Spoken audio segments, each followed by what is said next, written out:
G'day world, Chris Hogan coming to you live from Rise Conference here in Hong Kong.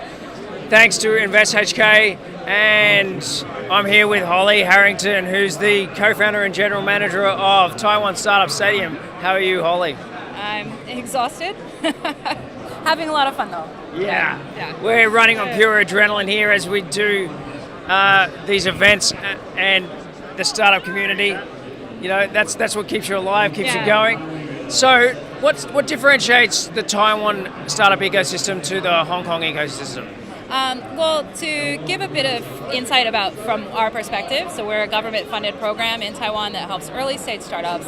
And we started in 2015 helping startups that want to go overseas, because Taiwan is a bigger market than Hong Kong, but it's also big enough that a lot of startups think that they are, they have a big enough market to play in, but actually it's not. It's only 23 million people, so they need to be thinking global from day one. So that's where we come in, and over the last 3 years, we've seen a really steep rise in internationalization of the ecosystem. So we have an entrepreneur visa, we have more entrepreneurs coming to Taiwan to start their companies from Hong Kong, including and other places throughout Asia. A lot of entrepreneurs from Europe and US as well, because Taiwan is a source of a lot of great technical talent. It's the number one major in Taiwan is computer science. If you open a bag of M&Ms and throw it out the window, and you'd probably hit 15 engineers with those M&Ms. So everybody is an engineer of some sort, pretty much. The one disadvantage of that, though, is that we do have less on the business side. So business talent is a bit more lacking. So there are people who are studying, but it's mostly for the Taiwan market. But if they want to sell to Japan, if they want to sell to North America, to other places, people with the global kind of sense of business are a little bit more in shortage, whereas Hong Kong is sort of the opposite, right? So Hong Kong, and this is why we see a lot of cross-border companies now, where they have business talent from Hong Kong and technical talent from Taiwan working together, which is really great, because it also, plus Taiwan is a great place to hire developers. Life in Hong Kong is a little bit more expensive. Taiwan is much slower. We have lots of cafes and these kind of things. So it's a great place to be building startups, because it's not so stressful. Because I'm coming from Taiwan, so I feel stressed when I'm coming to Hong Kong, and there's everything is so fast and busy and everything. But startups in Taiwan, it's a bit slower life, so it's a nice place to kind of get a start. And everybody's friends. That kind of works with the whole, that saying, think slow, act fast. Right. Maybe in a slower ecosystem, a slower paced ecosystem, you've got the time to think about what you need to do. And also with lower cost of living, you can extend your runway with any investment or any capital that you may have in the back pocket. Right. It's going to be burnt. You can take more risks. Yeah, and it's just a matter of time. So cost of living slower than Hong Kong? Yeah, pretty much. It's lower than. That was rhetorical. It's hard to sort of put a number on it, because it is. I rent a huge apartment for a low cost, whereas for that same amount in Hong Kong, maybe I couldn't even get a parking space, maybe. But the other thing is, because the quality of the talent in Taiwan, so the type of people that you can hire, and the size of the office and all of these things, you can do it really well. And again, it helps you to be able to try different things, because the risk isn't so high. You don't have to be successful with that first idea. You can keep trying longer than you could in other places that have a higher cost of living, higher cost of doing business. Yeah. And so language, what's the language barrier for someone like me getting into maybe building a startup in Taiwan? Actually, so this is something that when we first started in 2015, we said we're only going to do programs in English. And people were a bit skeptical about it. Like, that will exclude people. But we've never had any problem with this, that people's English level, especially without that colonial history like Hong Kong or Singapore have. Taiwan is a Mandarin-speaking country, but people in the startup world, they really speak English pretty well, better than maybe the average population. But everybody in Taiwan can actually speak English. They're just too afraid, so you have to sort of make them speak it. And so that's also why it's easier for foreign founders that are setting up companies in Taiwan to build teams. any sort of barriers are not about language. It's more about culture and the way of communication, communicating ideas. For me, I'm American born, but I've lived in Taiwan for a long time. These kind of communication things, like speaking very directly, giving any sort of negative feedback, direct feedback, is a bit tougher because people may take it very personally because Americans are much more direct than people are within Asia. So again, it's not about language, it's just more about how different cultures communicate and how direct people are. But once you know that and understand it, then it's a great place to set up your company.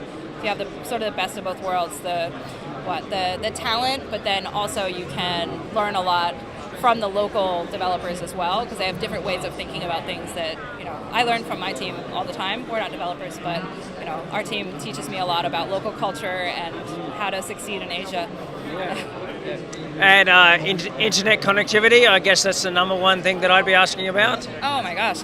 That's not even, you don't even Not have even to ask an that issue. question. Yeah, and also because, every time I'm American, I go back and visit my family, and I'm just like tearing my hair out at how bad their internet is.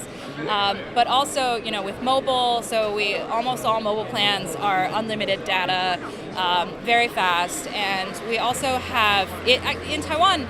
As far as mobile penetration is extremely high, so everybody has a smartphone. The second highest smartphone penetration in the world.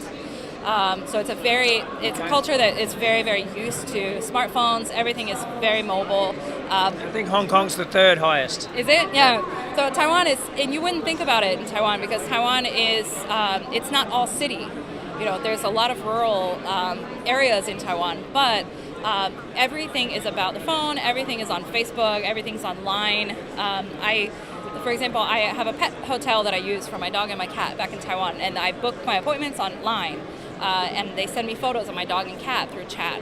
And Taiwan also has the highest click-through rate in the world for Facebook ads, which is very unusual. I guess people love ads, I don't know.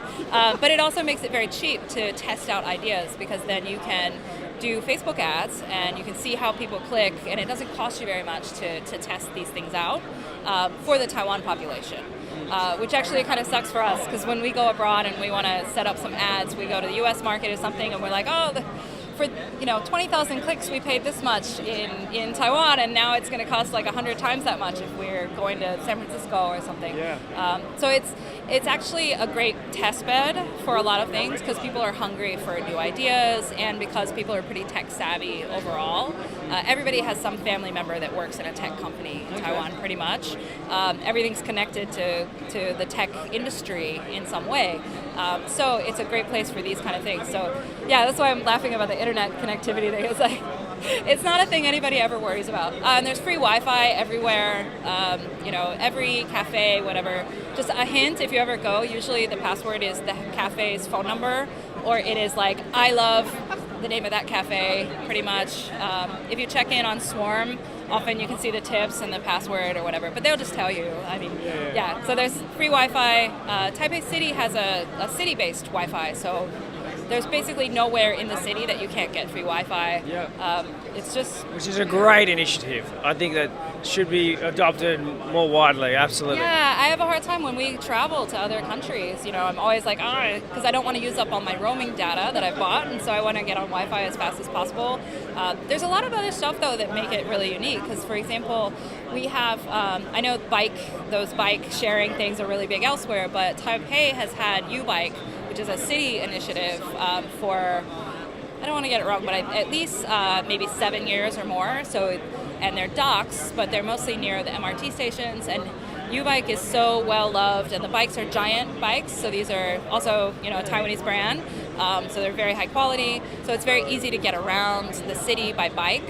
And now we have Gogoro is one of the biggest companies, startups growing in Taiwan, electric scooters, and so they're starting to get more of these, and also Wemo, which is an electric scooter sharing service. Getting into the ecosystem and living well, and kind of everything's just easier in Taiwan. I don't know. There you go. I didn't have to ask anything. That's fantastic. Everyone should move to Taiwan. There you go. So how do people, I guess, enter the ecosystem? What's the best way to do that? Is that through your platform? It depends on if they're already based in Taiwan or if they're coming from overseas. So we are one program in Taiwan, and we are funded by the National Development Council, but there are other programs that are aimed at companies that are trying to get into the Taiwan market. There are others that are, for example, AppWorks is an accelerator program in Taiwan. There's one called Garage Plus that also helps, especially if you have hardware or you're trying to get your first prototypes out. Taiwan is a great place to do that. If you're ready to commit to being in Taiwan and building a team, our requirements are you just need to have at least one co-founder based there, and the majority of the R&D is happening there. So it has that made in Taiwan identity, because this is something people know about, like made in Taiwan, but it's sort of maybe the 80s thinking. Yeah. And so we want to make sure that people know made in Taiwan is a really good thing. And then once they have that, if they are coming from overseas, we have that entrepreneur visa. So we are able to provide, evidence that they are part of our program, and they can apply and stay in Taiwan for 1 year to start and extend it up to 2 more years if they are growing the business. And then as long as you are based in Taiwan, you can have access to the mentorship, the investor network, the programs. We actually have 8 startups here from Taiwan today, and at least a couple of these teams have foreign co-founders. About 25% of the 125 startups we work with have at least one non-Taiwanese co-founder from all over the world. So it's very easy to get involved. Plus, you can sign up for a Startup Digest. I'm the curator for Startup Digest, so it's basically anything that's going on in the ecosystem. There's lots and lots of English language activities going on all the time, so there's events every week. So if you're just visiting, you can very easily get to know lots of people because there's always something happening. Yeah, it's just everyone's very welcome. Well, Holly, we've unfortunately run over time, but thank you so much for your time. And guys, keep watching on facebook.com/Beach City Life. We're here for the whole week in Hong Kong, just breaking open this ecosystem and meeting fantastic people from other ecosystems. Cheers, guys, and make sure you check us out on YouTube and LinkedIn. Just search for Beach City. Cheers.